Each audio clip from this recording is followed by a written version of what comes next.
જય શ્રી કૃષ્ણ. શ્રીમદ ભગવદ્ ગીતા શ્લોક નંબર 2.2. આજે ભગવાન બોલી રહ્યા છે. પહેલી વાર શ્રીમદ ભગવદ્ ગીતામાં ભગવાન શ્રી કૃષ્ણ જે બોલે છે એ શ્લોક 2.2થી શરૂ થાય છે. કુતઃસ્ત્વા કશ્મલમ ઇદમ વિષમે સમુપસ્થિતમ અનાર્યજુષ્ટમ અસ્વર્ગસ્યમ અકીર્તિકરમ અર્જુન. ભગવાન શ્રી કૃષ્ણ બોલ્યા, હે અર્જુન, તારા જેવા સુરવીરને અસમયે આવો મોહ ક્યાંથી થયો?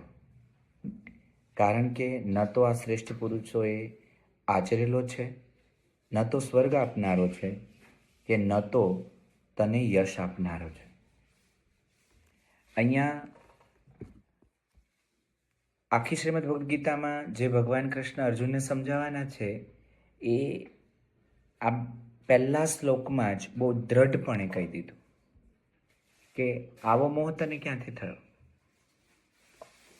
અને અર્જુનને એ નિરાશ અને હતાશ કરવાને બદલે અથવા તો કંઈક નેગેટિવ કહેવાને બદલે એને દ્રઢપણે જગાડવાની વાત કરે છે. તો મારા માટે એ લર્નિંગ છે કે હું પણ ઘણી બધી વાર લાઈફમાં નાસીપાસ થયો છું. મારા યુદ્ધ જીતવામાં, મારા મનોયુદ્ધ જીતવામાં જ્યારે હું લડતો હોઉં છું ત્યારે મને કોઈક એક વ્યક્તિ આવી અને એન્જલની જેમ જગાડી ગયું છે. એવા ઘણા બધા લોકોનું લિસ્ટ છે.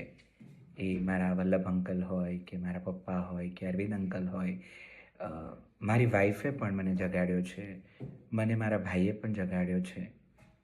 એ નયન સર છે, રાકેશ સર છે, મારો મિત્ર આશીષ છે, મારા ઘણા બધા ક્લાયન્ટ્સ છે, જીતેશ સર છે, સુરેશ સર છે. તો